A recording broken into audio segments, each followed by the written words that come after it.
started with today's stream. Let me see. Okay, I'll leave that for a bit. Okay. Join us. So here we are again and doing another experiment. It's been about a week. And I just want to say good afternoon. And I hope you're all well. Substack, I think you're all slowly flowing in. We'll wait for the other streams to get fired up. And please like, share, and subscribe. And welcome to the best day of your life. Maybe the best afternoon of your life. I hope so. This is the Freedom Coffee live stream where we celebrate the freedoms we have. And we work on expanding those freedoms in the future. And how do we do that? Well, step one is we gather around, right? We all get together. We get ourselves a cup of coffee. If you're British, it's tea. Mike, if you're watching, yeah, I get it. Tea is all right. Mike is a Brit. He doesn't like coffee. But we do this because change does not come from a state of anxiety. It comes from a state of calm and gratitude. I know some people kind of misunderstand that. They think you have to be overly aggressive for change. Sometimes that's a strategy to change, to shift up the chessboard a little bit. But the real change comes from calm and gratitude. And step two is you take that cup of positivity and gratitude, and what do? You take a sip. You like this? By the way, thank you, Robin. Eternally grateful. This is the Honking for Freedom cup. And our inside joke, don't be a chooch. And that would be Black Justin Trudeau on the other side of the mug. So there you go. Everybody slowly coming in. And, just a couple of things, I guess. So this is experiment number 2. We are going to be doing a Twitter space. We did one last week. It was simulcasted along with this live stream.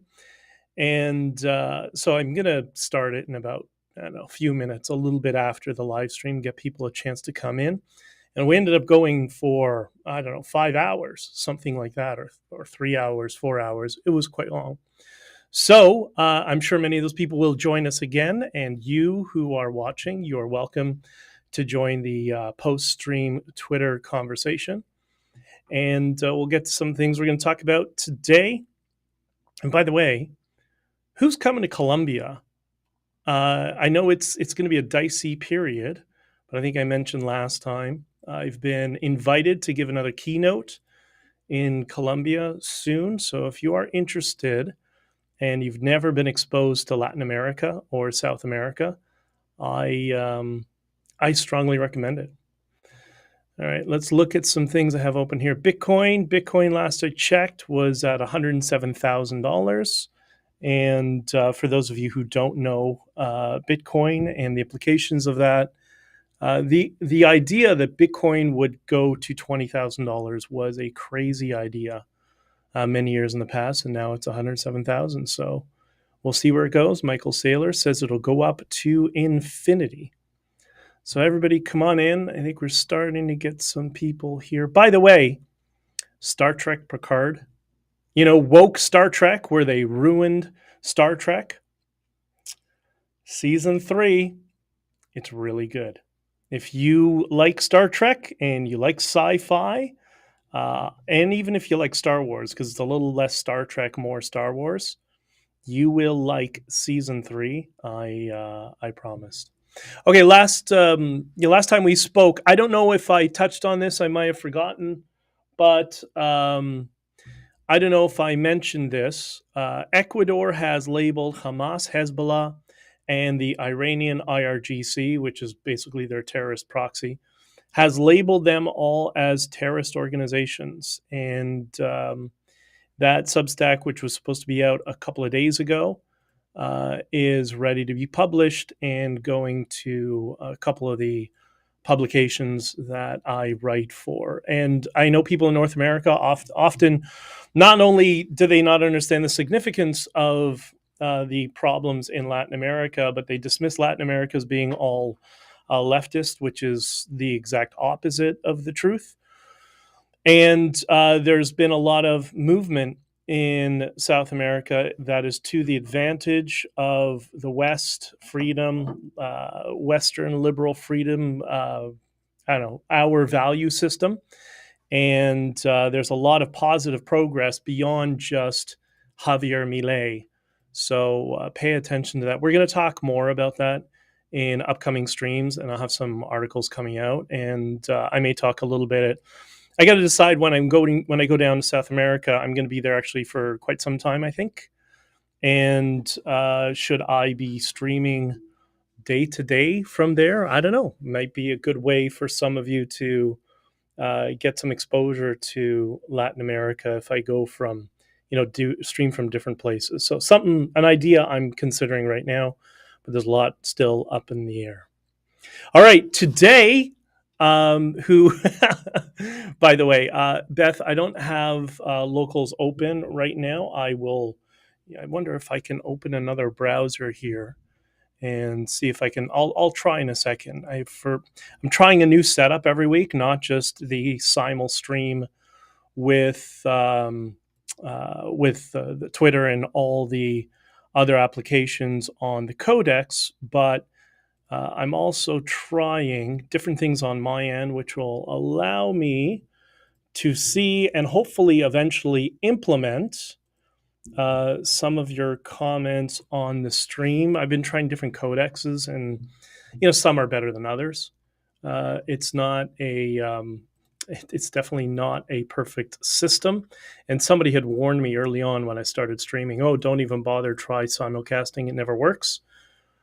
Well, it works 80% of the time. So anyways. Okay, so Beth, whenever you join, I don't know if you're watching now or in the future, I will try to join and participate in your commentary. I don't know where Jess is. I haven't seen her for a while, but I will send her a message. Okay, so this week in You Can Never Hate the Media Enough. In this edition of You Cannot Hate the Media Enough, this is so infuriating to watch. Glenn Greenwald, the proto-commie online troll who obsesses over America, blames America for everything wrong in the world, and frequently promulgates Muslim Brotherhood / Hezbollah propaganda, probably Hezbollah because he's in Brazil and Hezbollah has such a strong footing in Brazil. But the proto-commie, pro-Islamist, confused little boy was the latest guest on Megyn Kelly. And that was after Megyn Kelly amplified another proto-commie, that left-wing Armenian maniac, the one that works with the Muslim Brotherhood guy, the fat guy, what's his name? Chunk? Whatever his name is, Cenk Sunk. I can never get it right. I don't really care, to be honest. But that's who Megyn Kelly is platforming. Glenn Greenwald and the proto-commie, pro-Islamist, and the Armenian maniac who is, I don't know, pro-Armenian genocide, it seems to be, since she's with the Turks. I warned people about Megyn Kelly maybe it was 6 months ago. And it's the same template every time in what I now refer to more commonly as captured alternative media, because it is completely captured at this point, unfortunately. I warned about Tucker Carlson well over a year ago, before I published the article on him in that went to Zero Hedge. And, people on our side thought I was crazy. Like, what are you talking about? I'm like, no, he is not an honest actor, and he is not on your side, meaning the side of America and the side of the West. And boy, did I take a lot of criticism for that privately with people. And so put out the article, and here we are a year and a half later, and everyone seems to be seeing what I warned about a year and a half ago. What I'm surprised at is, Matt Walsh is going in that same direction. He'll probably go before Megyn Kelly, which is surprising. I would have had Megyn Kelly turning against America first. But what are you going to do? You never know. But is there a part of you, those of you who've been watching me for a while, and I know some of you listen on the stream afterwards, so hello, Risa, and the rest of you. Is there a part of you understanding now well, I guess, is there a part of you who can now see the gears of the political machine, how it works, how deceptive it is, how dishonest it is? Nothing about it is real. Nothing what you see online, or should I say, little of what you see in your media is real, let alone, opposition media. And that's been a difficult point to drive home because, I get it. People get upset. But as I've said before, it's not the people on your opposition that brainwashes you. It's the people on your side who you trust, who you think are being honest with you. They're the ones who are going to brainwash you. And they'll use a variety of tactics, including repetition and social proof and various other strategies to brainwash you over time. And, on this topic with regards to Megyn Kelly, do you remember we discussed this, and for those of you who've seen many of the previous streams, we discussed at length many times on many occasions that there are the three least credible people in society. Who are they? Well, they are politicians, the media, and lawyers. And particularly if you get somebody who's on more than one of those vectors, that is a red flag for somebody who you should never trust, even if they're parroting what you think and mirroring your worldview.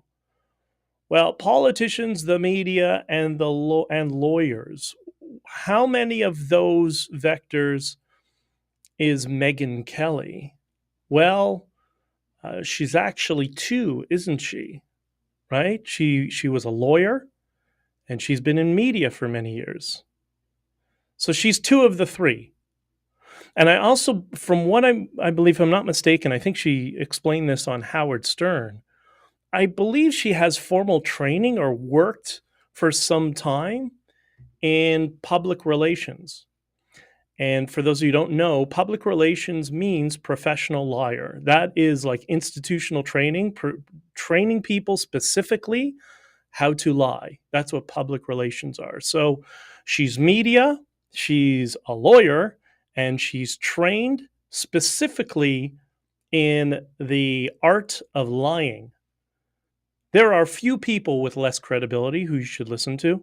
That's why I've never, I've seen her once or twice, and I never follow because I know what she is. She's a PR liar. So what are you going to listen to that? It doesn't matter if she's going to mirror what we think. It is going to be to our detriment because those are the opportunists who will always turn on you when a better deal comes along, right?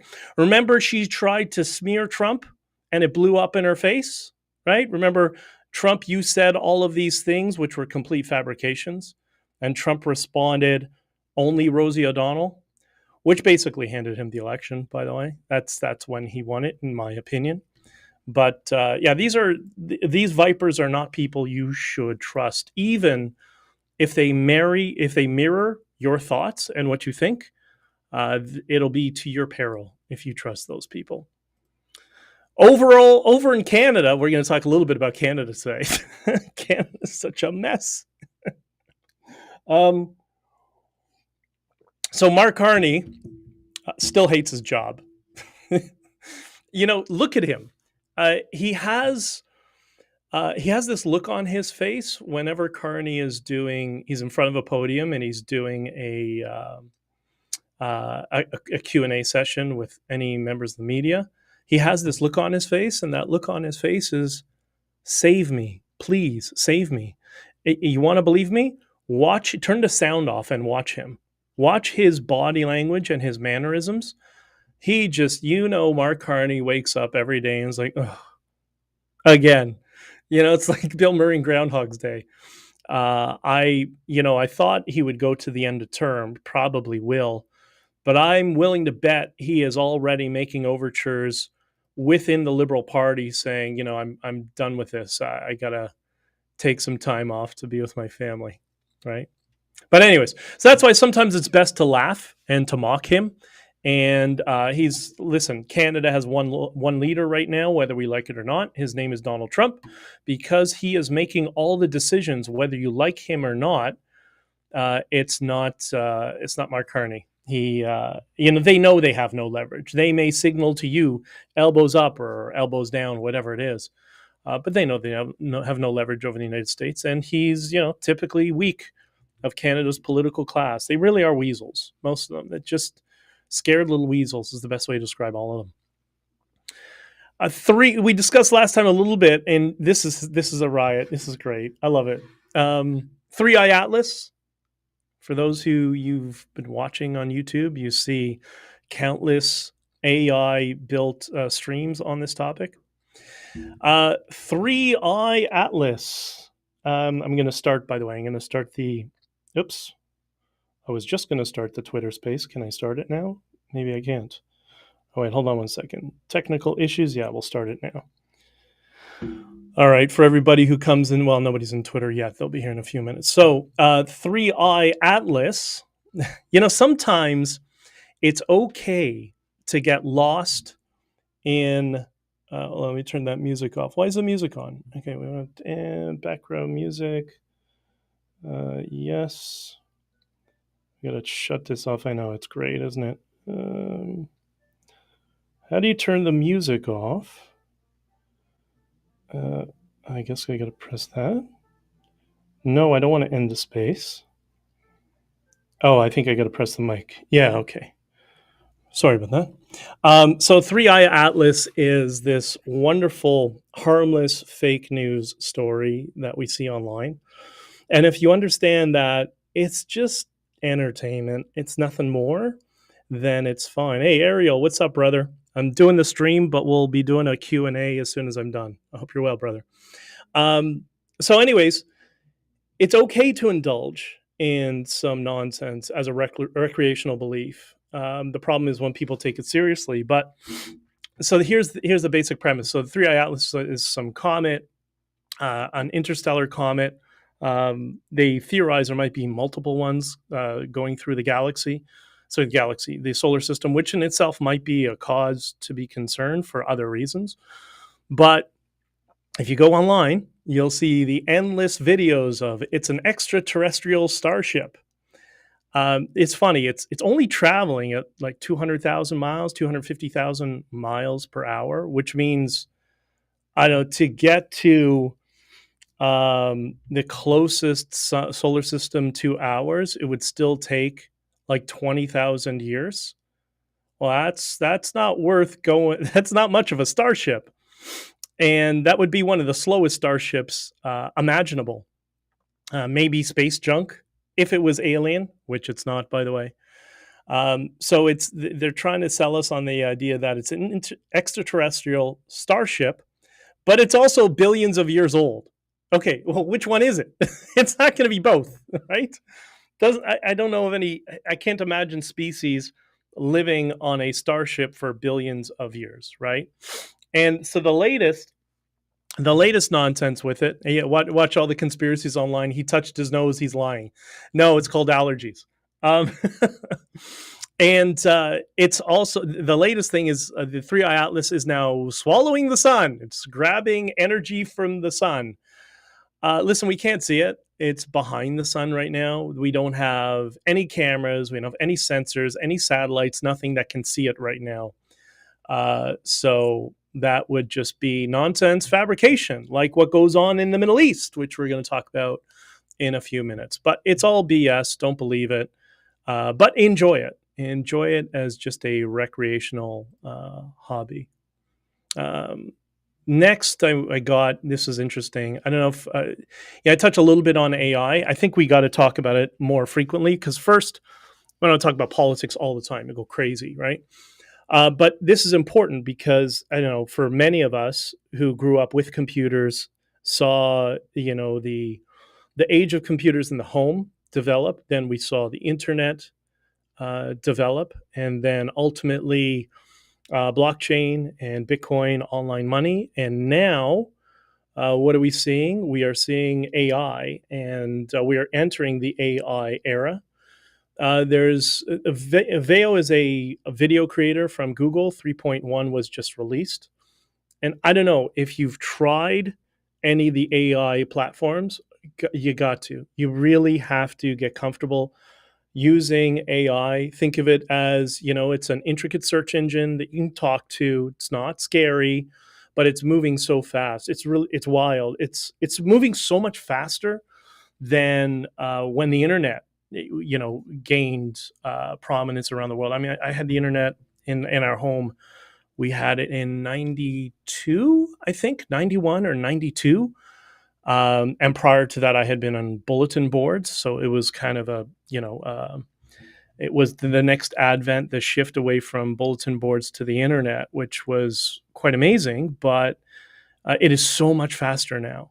Like when they talk about AI, there's plenty of resources online that will give you overviews of latest AI development, the news, all that sort of stuff. And they treat 4 months like it's 10 years ago. It's pretty wild. So you can check out Matt Wolf. The ones I like are Matt Wolf and Wes Roth. They're two YouTube channels, two guys on YouTube. Wes, I think, is the developer. Matt is just an enthusiast, and they just kind of give overviews and test different products and walk you through it. And it's pretty wild. So I encourage you, don't be afraid of technology. It's not going to ruin. It's not going to kill us. It's not going to destroy humanity. Humanity will do that all on its own, right? But it's pretty wild. So back to Canada, we talked about how Mark Carney hates his life, hates his job. That's obvious. You can see in his behavior and his mannerisms during his interviews. And I'm willing to bet most of them do. What's interesting, I've found in many of the politicians that I've met, not all of them, but many of them, they're just absolutely miserable because they couldn't cut it in the private sector. So they went to the public sector because, they're both ambitious and lazy. Not all of them, but many of them. And they continue their misery in politics, and then that extends into ruining our lives. And how do they do it now? Well, did you know that Canada has introduced Bill C8, which is another wrongthink bill? Yeah, that's what we needed. Bill C8 is going to make sure you don't have the wrong ideas or the wrong opinions. And so what it is, it's an amendment to Canada's Telecommunications Act. And if you're in the United States, the reason I bring this up is because if you guys don't fix the Democratic Party and the foreign investments that are basically dominating that party now, you're going to have this in the United States. So watch what's happening up here because we are 10, 15 years in the future. So in the Bill C8, we have the denial of service part of the bill, and the denial of service section of the Telecommunications Act that it amends. And this is what it says. It says the minister can prohibit providers from offering any telecom service, including internet access, phone lines, and other connectivity to a, quote, specific person if there is, quote, reasonable grounds to believe, quote, it's necessary for system security. This could effectively cut off individuals or businesses from the internet without prior judicial approval. That's right, without prior judicial approval.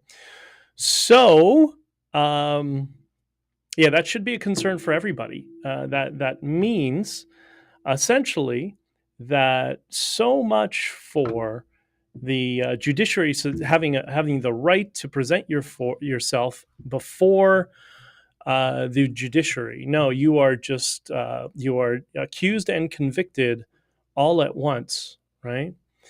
And so much for common carrier. In the U.S. they call it common carrier laws. Canada, it's the same idea. It's called something else, but it's the reason an electricity company can't say, well, you're a hateful whatever phobe, therefore we're cutting off your electricity because having you as a customer is damaging to our brand. That is illegal. It's also illegal for airline carriers to do. But if you notice, they're bringing this sort of extremism through the back door, always through the auspice of security, because security is probably the most authoritarian word we have in the English dictionary. For those of you who are aware of what happened to all our accounts being frozen in Canada and all your donations being essentially seized through lawfare by the government or supporters of the government, you thought it would end with banking? No, no, no, no, no, no, no. That is just the beginning. It further says in the bill, as part of the Telecommunications Act, is the amendment. Secrecy and oversight is this section. The secrecy and oversight section says orders can be issued secretly and remain confidential and indefinitely. So not only will you not know why your cell phone link and internet connection has been severed, and you as an individual no longer have the right to it, but they won't even have to tell you why. No warrant is required up front through a federal court although a federal court can review the order after its implementation, the minister must submit an annual report to Parliament on the number of such orders and their justification, but details remain limited. And then there's another section, the broader powers. This is the broader powers overview of it. Providers can also be ordered to, quote, do anything or refrain from doing anything. Anything. Oh, that's rather ambiguous.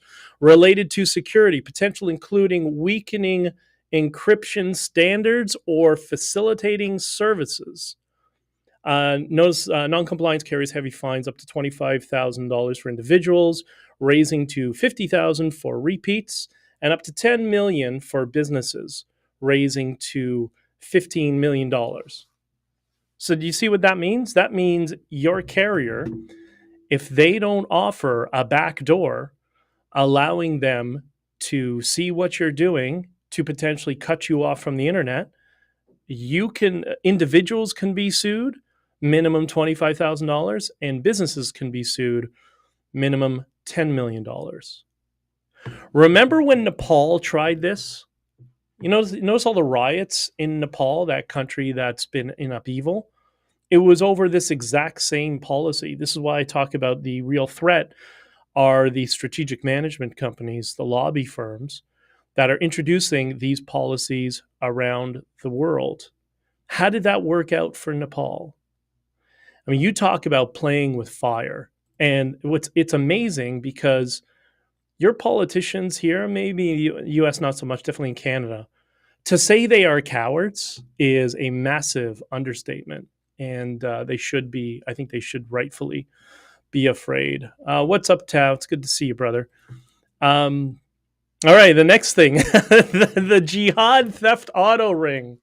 Oh, this is hysterical. I mean, this is something that some of us have known for quite some time. So this is in the case of Dearborn, Michigan.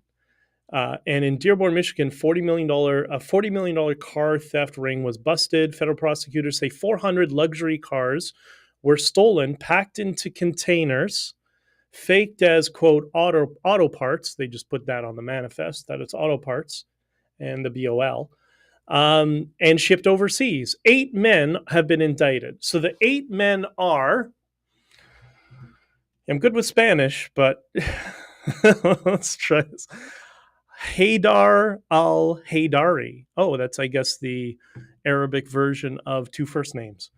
Kara al-Nakash, Abba al-Othman, Muhammad al-Hilo, Mustafa al-Fetlawi,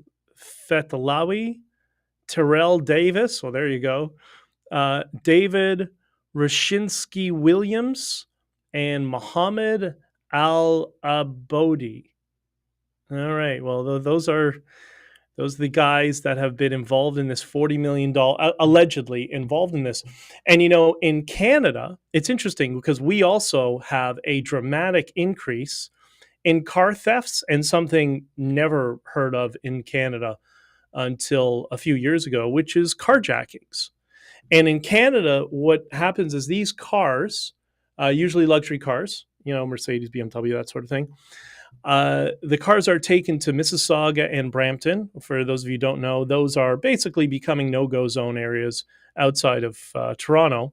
They're loaded in containers and they're shipped usually through the Port of Montreal to Dubai, to Africa, and or the Middle East. And it's interesting. What do Mississauga, Brampton, and Dearborn, Michigan have in common? It's something. I can't put my finger on it. What is the thing that those three places have in common? Um, I don't know. Maybe it's just a coincidence, right? I looked. I didn't see anybody saying Muhammad M. Muhammad, but we have a number of those people who have come into the country. Andrew, it's good to see you, dear. I'll bring you up on stage shortly. I'm going to be just a few more minutes. I won't be too much longer. And maybe if you could share this out to some others, I'll just add you as a co-host in a minute, and Ariel will get you up here as well. Okay, in the Middle East. Speaking of the Middle East, where all those cars are, I'll tell you a funny story about this. So one of my first jobs out of school, I was a diamond grader for a company, and I worked under a diamond buyer. For those who don't know, I went to school for gemology and diamond grading. And I was with my boss one day, and we're just, we're basically in the lab, the sorting lab, and just talking about life in general. And he's, older guy at that time, and took me under his wing, sort of thing, I guess. And he explained to me that, and he was a car guy as well, not as much as I am, but he's a car guy. And he got one of the early Mazda Miatas, for those of you who are overseas, MX-5s, but the Miata MX-5 convertibles, the little roadster. He got one of the first ones that was in green, the SE version, the British Racing green. So it's green outside and a tan leather interior. Really nice car. Anyways, cute little car. So he had the car not long for, I think, a couple months, and the car was stolen. So he clearly was annoyed and went through his insurance company. They replaced the value of the car, and that was it. So his Miata is gone. It's stolen. The police couldn't recover it. They didn't know what happened, and that was it. He said a few months later, he's watching, I guess it was CNN, if I remember correctly. He's at home watching the news, before dinner sort of thing, after work. And he sees some footage from, guess where? The Gaza Strip. And in the Gaza Strip, what does he see? I think it was the Gaza Strip. I don't know if it was Judea and Samaria. I'm pretty sure he said Gaza. What does he see? He sees 4 jihadis piled into his Miata with his Ontario plate with guns ablazing because they just did some terrorist attack, whatever it was, right? So for those of you who think this all started in the past year or so, that was in, I don't know, 95, or maybe 93, something like that. When did the Miata SE come out? 93, 94, something like that. So it's around that era. So yeah, sees his car with Ontario plates in the Gaza Strip, and he said, and it was dented, it had bullet holes, it was a mess, because everything they touched, they turned to shit. And they did the same thing with his car as well, right? So anyways, in the Middle East, we've have that peace deal, or as I call it, a ceasefire, rebranded as a peace deal. I understand why Trump did that. Not sure it's the best move, but they're trying something different, so I get it.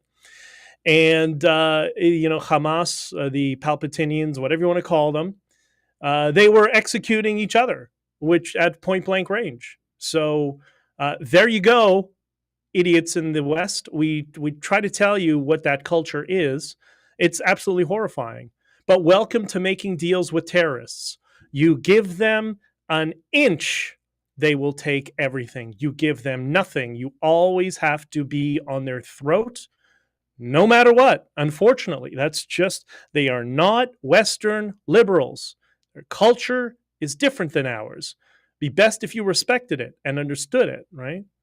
And no one understands that more than the Israelis do. All of these experts you hear online who are going after their 30 pieces of Qatari silver. They might want to spend a little time there and get a sense of what it's like on the ground in Israel. And if you want like a small sense of it, I guess if you're an American, just go into the hood, go into the Crips, Bloods territory, go into those areas and see how long you last there. And take that and make it 100 times worse. That's what you're dealing with there, right? Because it's fueled on religious ideology. But yet the reptiles who are infecting the Republican Party will obviously tell you otherwise, because that's where their monetizable access is coming from, is telling them to do, right? So more left-wing moral equivalency from within the, quote, Republicans. This is why they are, the Marjorie Taylor Greene types, the Tucker Carlson, they are not conservative. And if people understood anything about philosophy and philosophical framing of the world, they are the epitome of leftists. They are ultra leftist. And I'll keep hammering that home. We'll talk more about that another time. We have more details, by the way, on the Qatari Air Base in Idaho. And I heard some people excusing it away, people who I like, actually. And in my opinion, good people who just don't, I don't know, I don't understand the filter they have, but that's why it's always good to have friends who you disagree with, so you can understand, at least try to understand their worldview and maybe help them along the way. But this Qatari base in Idaho, well, apparently it's okay because it's not going to be a Qatari air base, right? All it is the U.S. is selling fighter jets to the Muslim Brotherhood. Yeah, that's not okay, by the way. The Muslim Brotherhood is a terrorist group. So I'm not sure how we're excusing this away. And listen, I like Trump, but no, this is not acceptable. This is not okay.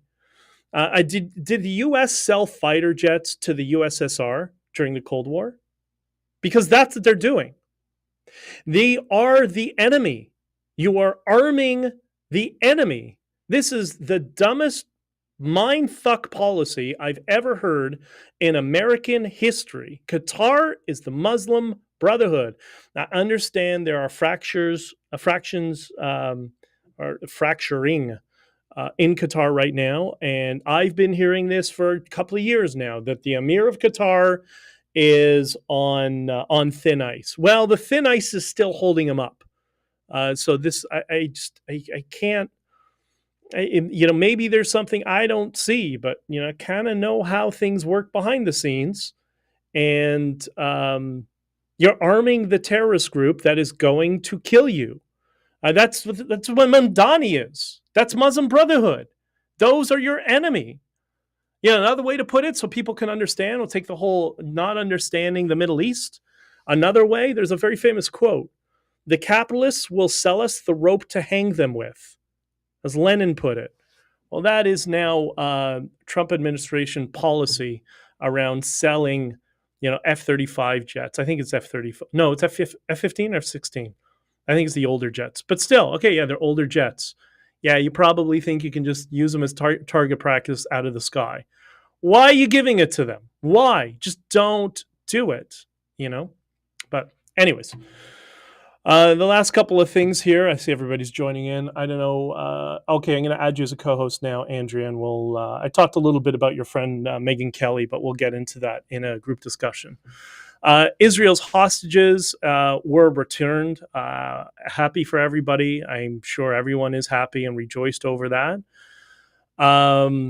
And Hamas ridded themselves of the burden that justified the military action in Gaza. And how did that happen? And this is why people hear me go on and on about messaging and message framing. This is why it is so catastrophic when they can't do it properly, and then they won't listen to us who understand the strategies, because Israel's incompetent messaging, and I say that with love, is what led to this. Because remember total victory? Remember the total victory. That's what we're there for. Total victory. And then total victory became hostages first. How do you fight a war that way? You don't. Total victory first, and you try to get the hostages in the process. But this is why the US has always had this policy of we don't negotiate with terrorists, because once you make that your priority, you have lost the war, in my opinion, right? It's just so frustrating to see them. And, where did this come from? The whole push for releasing the hostages first as a primary thing, that came from the left. That came from the lefties who are subverting Israel the same way they are subverting the West. They're very smart.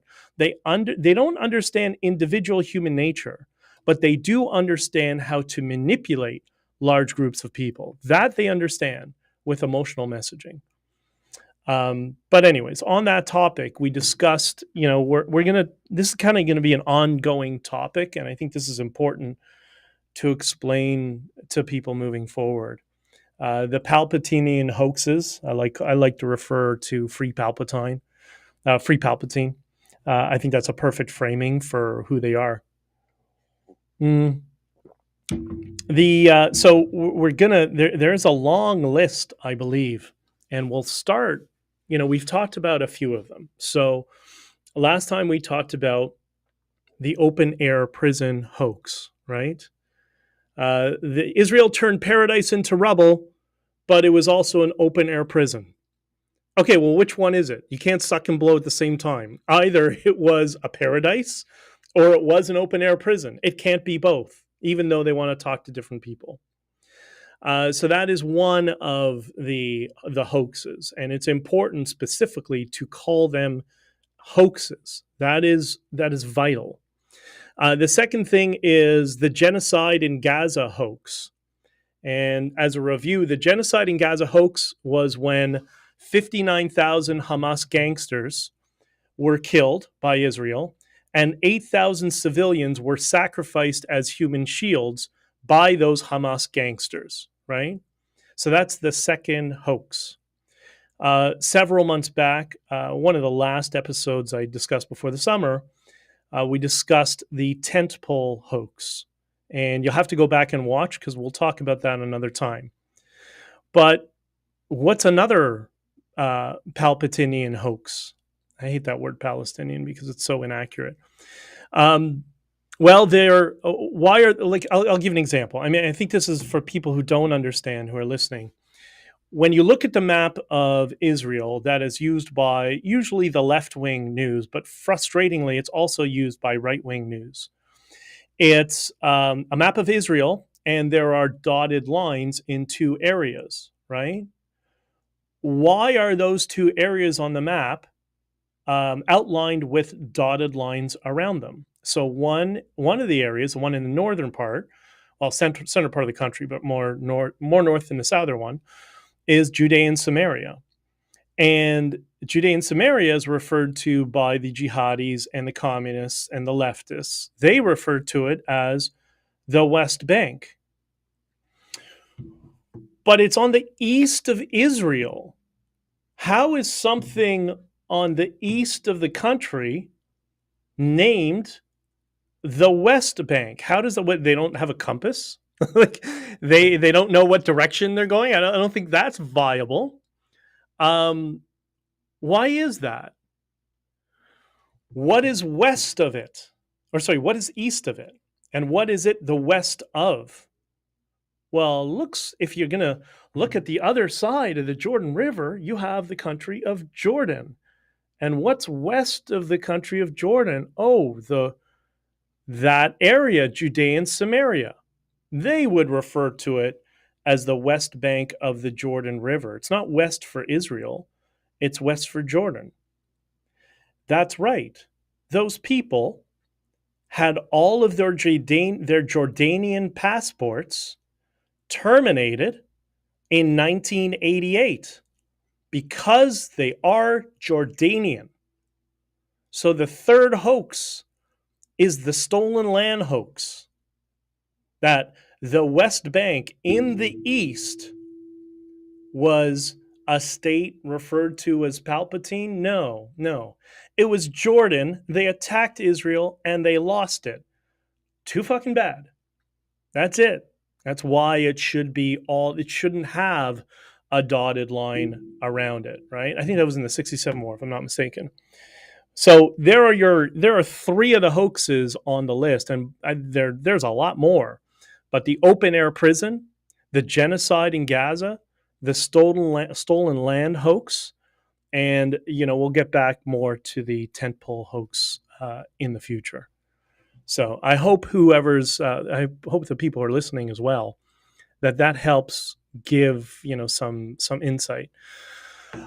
So I always like to end off with some positive framing around the world. It's very easy to buy into the world is collapsing, and I get how people think that, but I was just down the street this morning with a very good friend of mine, a longtime journalist, and we have coffee on a regular basis. And we were there together, and we are in the most woke part of Canada. I think it's the most woke district in Canada, if I'm not mistaken. And guess what? People are completely pleasant, right? People are not the same a-holes that they are online. I think you're seeing an amplified version of the dark triad people who don't really have much of a social circle. That's what you see on the internet, but that is not reality. And this is also why I'm a big proponent of people to don't get trapped in an echo chamber. You have to have friends who disagree with you, and maybe disagree with you on things that you're very passionate about and you get very agitated about. It's important to understand their worldview and how they came to their conclusions, not because you agree with it, but it's the best way to construct a frame over time to help them out of the echo chamber that they're in. But X and Twitter, that is not reality. That's not real. I mean, I don't know if you've all heard, and we'll get to the Twitter space in 2 minutes now. X has announced that they are going to, I guess it's an algorithm that combines IP address, original registration, credit card if they have it, a number of factors to determine the geolocation of the Twitter account. So, Texas Republican, when you see from Pakistan, it ain't a Texas Republican, that sort of thing. I'm not saying that account is per se. I'm just as an example. We've seen a lot of that. So I think that's a really positive step, and it's another way to pull the curtain back and seeing the gears of the machine, how it works, how the propaganda works from the other side. Because a lot of the people that are saying, quote, stupid things on the internet, they're not real people. It's often scripts using bots and an API to pump out as much of it as possible. And I think also what's most importantly is sometimes, when you go on the internet and you see, I don't know, the Tucker Carlson bullshit, or now, Megyn Kelly or the rest of them, and you get really frustrated. If you ever feel a sense of loneliness, I can tell you, you are not alone. You are the majority. I even, as I've said, I know people who are definitely more on the liberal side, and they are just mortified with what's going on in the world. They're second guessing their worldview, and they're now more open to talking about things than they were a year and a half ago. Now they're getting curious, and it's not that they're, so there are a few that are communists, the proto-commies like Glenn Greenwald, right? I'm not talking about maniacs like that. I'm talking about normal people who are not mentally ill. They just thought the way to have a better world is just be more inclusive of people, but even they are mortified with what's going on in the world. And that's why people like Bill Maher are getting, attention. And I think he's, again, I disagree a lot with Bill Maher. I think many of us do. But, there are some things I agree with. And people like that on the other side, they will help us in purging people out of the echo chambers. Because I think what I'm worried about is on the right, I've long said, and this will be controversial for some people, but and I don't mean you. Doesn't mean people who are people of faith or who are religious, but the religious fanatics in politics, and there are a lot of them. There's a specific group in Canadian politics that I've been warned about by other Christian social conservatives. The religious maniacs are not going to save the West. They're going to do as much damage to the West as the woke left. The people who will save it are the people who are reasonable, and we need to reach the secularists who've not been brainwashed into this proto-commie nonsense. And there is an increased number of those people. And I know because I've spoken to those people. I know Jordan Peterson has been speaking to those people for many years. And by the way, for those of you who are aware, Jordan is not well. And for those of you who are people of faith, he definitely needs your prayers right now because he's not in a good spot, and hopefully he'll be well. But this is one of the things that he was passionate about. We talked about this privately of, how to reach the secularists, the more liberal minded, the maybe, less religious type people. How do we reach them? Because that is going to be imperative. Otherwise, the West will collapse. Because the religious maniacs, they'll just start fighting with each other over whose interpretation of their religion is better. You hear this when you talk to people. I've had people say to me, Christian people, the Catholics are a problem because of this. It's like, oh my God, brother, you need to understand, you need to align on your values, because we are in clear and present danger in the West from theocratic authoritarianism, and they do not care about your interpretation of your version of Christianity. But you see a lot of that. But anyways, those are just my 2 cents. But the positive message in all of this, Twitter is going to be labeling all of these, Pakistani accounts that are making everybody crazy. I think I see a lot of positivity moving forward. There are more people who are amongst the secularist center who are really concerned. Tao suggests it's called strategic empathy. Yes, that's for sure. It's another conversation, but yeah, it's related to it. So I think there are some positive movements going forward, but we got to do our best to reach people who we disagree with. And that's part of what I've been doing for quite some time over the past couple of years. So, and there will be more Palestinian hoaxes to come. We'll discuss more of them in the future. So for those of you, there's going to be a skill testing question in the Twitter space. So I'll give you the answer now.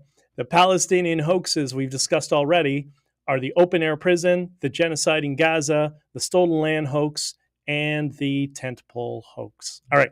I hope that's good enough. I'm sorry I couldn't do this earlier. I know Beth is going to be upset with me, as well as Jess, but life is a little crazy, and I'm trying to figure out how to squeeze these streams in, especially amongst a lot of traveling that I'll be doing throughout the remainder of the year and the beginning of the year. And anybody who does want to or is going to be joining us in Colombia, please let me know. I'll be keynoting one of the conferences there. And if you want more details on it, let me know and we'll talk about that soon.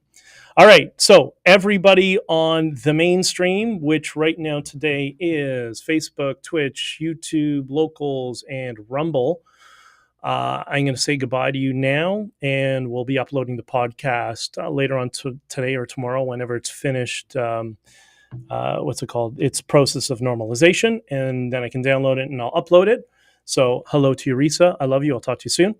And to everybody else, go over to Twitter, join my feed. I got a space open, and we'll talk more about this stuff now. All right. So to everybody on the stream, have an awesome day. And remember, be good to a stranger. You'll feel better about yourself.